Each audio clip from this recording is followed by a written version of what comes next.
Good morning सबै साथीहरूलाई। आज भिडियो बनाउनु जङ्गलमा आइपुगेको छु। जङ्गलको सब्जी सपिङ गर्नु जाँदैछ है साथीहरू जङ्गलमा।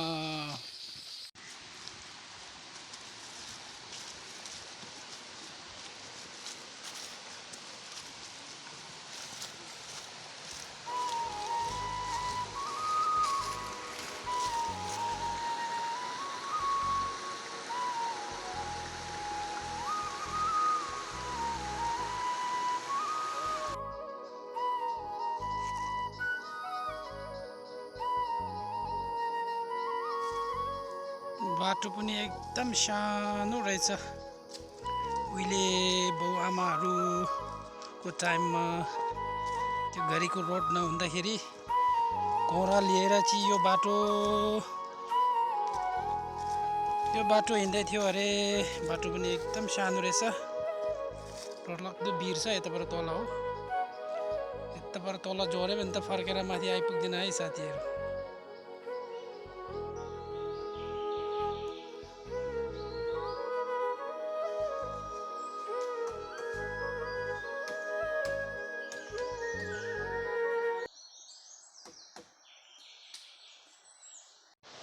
लु है साथीहरू, यी अमिलो हुन्छ। हामीले चाहिँ यसलाई ठुङठुङ मासे भन्छ। तपाईहरुको भाषामा के भन्नुहुन्छ यसलाई? लु है साथीहरू, आज जङ्गलमा चाहिँ यो चिज खोज्न आएको थियो। यो चिज हेर्नुस् है, हाम्रो भाषामा चाहिँ हामीले थोरमोम भन्छ कि। अन्त यसको पत्ता चाहिँ यस्तो हुन्छ है साथीहरू, पत्ता। अन्त यसको फुल चाहिँ हामीले सब्जी खान्छ। यसको सब्जी खानु एकदम मिठो हुन्छ साथीहरू। यो सब्जी बनाउँदाखेरि खोर्सानी अलिकति पिरो गरेर हो, त्यसको माथि छुर्पी र टमाटर लगाइवरी बनाएर खायो भने त एकदम टेस्टी हजुर।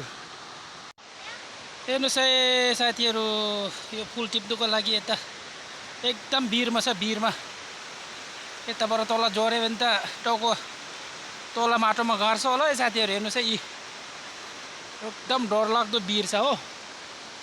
यस्तो हेर्नुस् है, डर पनि लाग्छ। के गरौँ र, खाँदाखेरि एकदम मिठो लाग्छ नि त। त्यसले गर्दाखेरि खोजेर हिँड्दैछु। लु बाई बाई बाई बाई।